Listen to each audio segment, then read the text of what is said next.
तो ऐसे कई सारे तुम्हारे सपने थे। अब वो सपनों को सच करने के दरमियान में सिर्फ और सिर्फ 10 दिन बाकी है कि मैं अपने स्कूल में टॉप कर जाऊंगा, अपने कोचिंग में टॉप कर जाऊंगा, अपने एरिया में जहाँ रहता हूँ वहाँ टॉप कर जाऊंगा। 10th में 90 के ऊपर मार्क्स ला चुके, उन्होंने फॉलो किया। ऐसे कई सारे लोग जो अपनी फील्ड में बहुत ज़्यादा सक्सेसफुल रह चुके हैं, तो उनसे भी कुछ सजेशंस लिए गए। हेलो प्यारे बच्चों, आज की वीडियो थोड़ी सी सीरियस है क्योंकि कितने दिन बाकी है, सिर्फ और सिर्फ 10 दिन बाकी है। याद है जब 10th स्टैंडर्ड में तुमने इंटर किया था तो क्या सोचा था कि मैं अपने स्कूल में टॉप कर जाऊंगा, अपने कोचिंग में टॉप कर जाऊंगा, अपने एरिया में जहाँ रहता हूँ वहाँ टॉप कर जाऊंगा। तो ऐसे कई सारे तुम्हारे सपने थे। अब वो सपनों को सच करने के दरमियान में सिर्फ और सिर्फ 10 दिन बाकी है। इन 10 दिन के अंदर सबसे इम्पोर्टेंट चीज़ तुम्हारे लिए ये है कि तुम अपने टाइम को कैसे मैनेज कर रहे हो, और टाइम को मैनेज करने के लिए एक प्रॉपर टाइम टेबल तुम्हारे पास होना चाहिए। तो आज इस वीडियो में हम उस टाइम टेबल की बात करने वाले हैं। पर ये गलती बिल्कुल मत करना कि ये टाइम टेबल वैसा है जो आपको आज तक मिलता आया है, या वही टाइम टेबल है कि सुबह उठे, पढ़े, ये टाइम से ये टाइम तक पढ़े, खाए और सो गए। ऐसा टाइम टेबल नहीं है। ये टाइम टेबल ऐसा है जो कई सारे बच्चे जो 10th में 90 के ऊपर मार्क्स ला चुके, उन्होंने फॉलो किया। ऐसे कई सारे लोग जो अपनी फील्ड में बहुत ज़्यादा सक्सेसफुल रह चुके हैं, तो उनसे भी कुछ सजेशंस लिए गए। ये सारी चीज़ों को मिलाकर ये टाइम टेबल बना है। तो टाइम टेबल को बड़े ध्यान से देखना, वीडियो पूरी एंड तक देखना, और जो मैं बताने वाला हूँ हर चीज़ को नोट डाउन ज़रूर करना। तो देखो, एक परफेक्ट स्टडी टाइम टेबल आपके लिए अगले 10 दिन के लिए क्या होगा। सबसे पहले ये टाइम टेबल देखने से पहले इन चीज़ों को आइडेंटिफाई करो। मैं ऐसे टाइम टेबल अभी नहीं बताने वाला कि यहाँ से यहाँ इतना पढ़ो, इतना खाओ, इतना सो जाओ, ऐसे नहीं।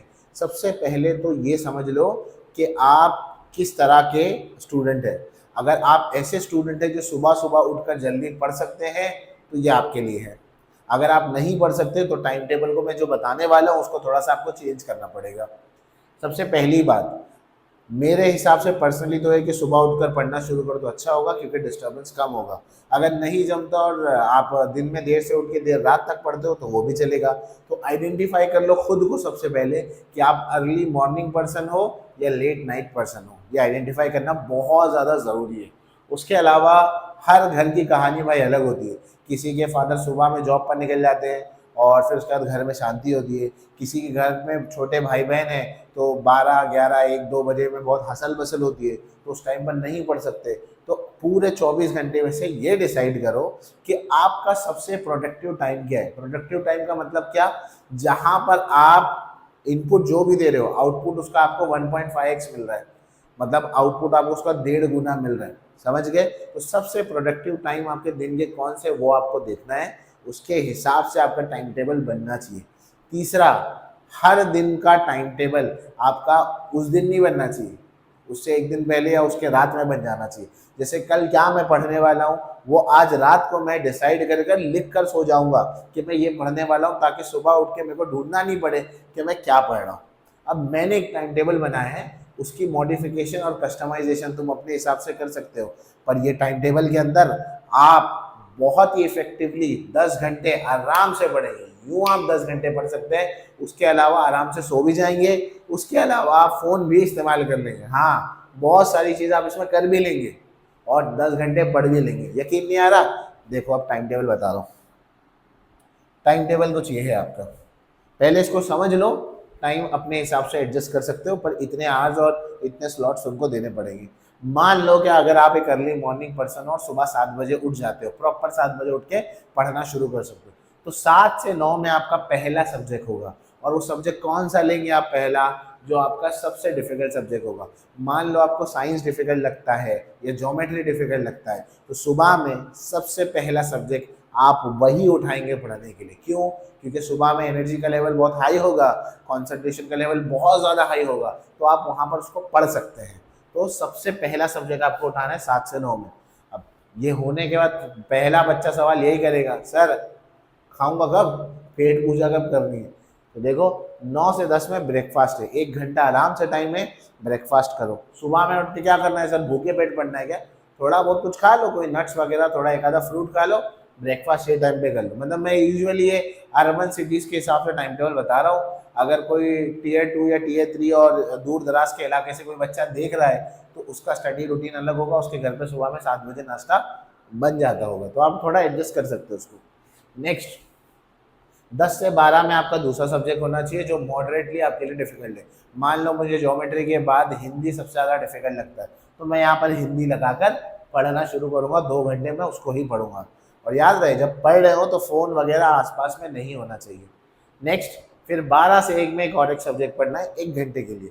अब आपके ऊपर है आप वहाँ पर कौन सा सब्जेक्ट लगा के पढ़ रहे हो। सीक्वेंस ये होना चाहिए कि डिफिकल्ट से ईजी की तरफ जाना है आपको। नेक्स्ट, 1 से लेकर 3:30 तक 2 से ढाई घंटे का आपके पास ब्रेक है, उसमें आप लंच करें, आराम करें, ये आपको करना ज़रूरी है। लंच के साथ ना बच्चों एक छोटा सा नैप ज़रूर लें। यहाँ पर नैप का मतलब क्या होता है? नैप का मतलब होता है आधा पौना घंटे की स्लीप। सोना बहुत ज़रूरी है। 7 बजे से पढ़ना शुरू करोगे तो 6 साढ़े 6 बजे उठ जाओगे, तो इस टाइम तक ऑटोमेटिकली नींद आना शुरू होगी। मैं पर्सनली भी ऐसा ही टाइम टेबल फॉलो करता हूँ। तो एक नैप लेना बहुत ज़रूरी है जिसकी वजह से एकदम मतलब बैटरी आपकी चार्ज हो जाएगी। उसके बाद 3:30 से 5:30 एक और एक स्लॉट बन गया जिसमें आप चौथा सब्जेक्ट पढ़ेंगे। 5:30 से 6:30 में थोड़ा आराम करो, टी ब्रेक लो, नाश्ता वाश्ता करो, थोड़ा शाम का वो हो गया। 6:30 से 8:30 में फिर से ये थर्ड हुआ, ये फोर्थ आएगा और ये फिफ्थ होगा। यहाँ पर ये 5वां सब्जेक्ट आपका बनेगा, तो ये फिफ्थ होगा और ये सिक्स्थ आएगा यहाँ पर। तो यहाँ पर आपका 5वां स्लॉट बनेगा, यानी कि 5 सब्जेक्ट आपके दिन में यहाँ पर कवर हो रहे हैं। उसके बाद 6:30 से 8:30, 8:30 से 9:30 में जो सब्जेक्ट 5 लिखा है इसके अंदर कुछ नया मत पढ़ना, जो दिन भर में पढ़ा उसको रिवाइज कर लेना। क्यों रिवाइज करना है? अरे पक्का करना बहुत ज़रूरी है। इसमें मेरी मानो ना नया पढ़ना ना इस लास्ट वाले को स्किप करना। रिवाइज नहीं करोगे भूल जाओगे, बहुत ज़्यादा इंपॉर्टेंट होता है रिवाइज करना। एक वीडियो बनाऊंगा कि रिवीजन कैसे करेंगे, उसके ऊपर एक अलग वीडियो बनेगा, पर इसको ध्यान से समझना। तो यहाँ पर हो गया सब्जेक्ट नंबर 5 जिसमें आप रिविजन करेंगे। 9:30 को आपका दिन खत्म, पढ़ाई खत्म। हाँ, अब देखो उसके बाद क्या बताऊंगा, थोड़ा सा अमेज हो जाएंगे आप। 9:30 से 11 के अंदर ब्रेक है, उसके अंदर डिनर। फिर से पेट पूजा तो करोगे ना सर? हाँ, खाना तो खाऊंगा। तो ये हो गया। हाँ, इसमें आप खुश हो जाएंगे भाई। लास्ट में 11 से 12 तक आप फोन चला सकते हैं। हाँ, फोन चला सकते हो। क्यों? देखो प्रैक्टिकल टाइम टेबल बनाया है, ऐसे नहीं बोलो कि फोन छोड़ देना है। देखो सबको आदत है, क्या बड़े क्या बूढ़े क्या टीचर, सबको डिस्ट्रैक्शन की आदत है। सडनली उसको बंद करोगे ना, फोन को सडनली बंद करोगे तो क्या होगा? एक दिन बंद होगा, 2 दिन बंद होगा, तीसरे दिन तलब आ जाएगी फोन की और तुम बोलोगे अरे फोन तो चाहिए ही हाथ में। फिर तुम इसको 11 से 12 बजे का पूरे टाइम टेबल में फोन ही इस्तेमाल करोगे। तो लास्ट के 1 घंटे जो लास्ट में, ऐसा समझ लो कि दिन भर की मजदूरी मिल रही है लास्ट में, तो उसके लिए आदमी पढ़ता है फिर। और वो फ़ोन के टाइम में थोड़ा सा 5 मिनट टाइम निकाल कर अगले दिन क्या पढ़ने वाले हो वो रूटीन सेट कर लेना। सब्जेक्ट स्लॉट 1 से लेके स्लॉट 5 तक क्या पढ़ने वाले हो वो लिख लेना अगले दिन के लिए, ताकि सुबह उठ के तुम फटाफट उसको शुरू कर सको। इतनी बात समझ में आ गई? अब ज़रा काउंट करो कितने आवर्स हो रहे हैं। यहाँ पर 2 आवर्स हो रहे हैं, यहाँ 2 आवर्स 4, यहाँ 1 आवर 5। 1 बजे तक ही 5 घंटे तुम्हारे हो जा रहे पढ़ के, उसमें ब्रेक भी आ रहा तुमको।